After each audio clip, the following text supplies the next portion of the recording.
67-ൽ sir civil സർവീസിനെ കുറിച്ച് എങ്ങനെയാണ് അറിഞ്ഞത്? And more importantly Indian foreign സർവീസിലേക്കൊക്കെ did somebody inspire you that ഈ സർവീസാണ് എനിക്ക് വേണ്ടതെന്ന് പറഞ്ഞു? അതിനെല്ലാം ഒരാളെ ഉള്ളൂ റെസ്പോൺസിബിൾ, മൈ ഫാദർ. ഓക്കെ. അപ്പോൾ അദ്ദേഹത്തിൻ്റെ സ്വപ്നങ്ങളായിരുന്നു ഇതൊക്കെ. അതിന് കാരണം അദ്ദേഹം ഒരു ശങ്കരപ്പിള്ള എന്ന് പറയുന്ന യൂണിവേഴ്സിറ്റി കോളേജിൽ ലെക്ചറർ സിവിൽ സർവീസിന് പ്രിപ്പയർ ചെയ്യുന്ന കണ്ടു. അവരടുത്തടുത്ത മുറികളിലായിരുന്നു.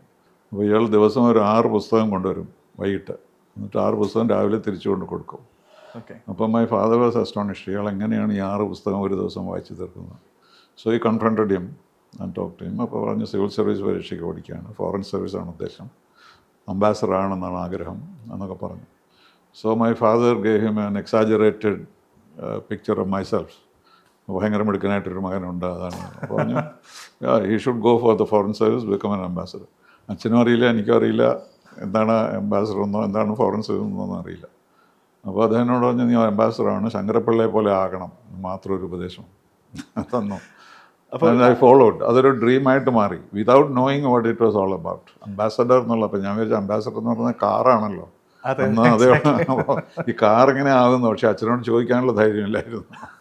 അങ്ങനെ ഒരു അൺറിയൽ ഡ്രീമായിരുന്നു. President Abdul Kalam use to say, dream is unlimited. നമ്മളത് കൺസ്ട്രെയിൻ ചെയ്യേണ്ട ആവശ്യമില്ലല്ലോ.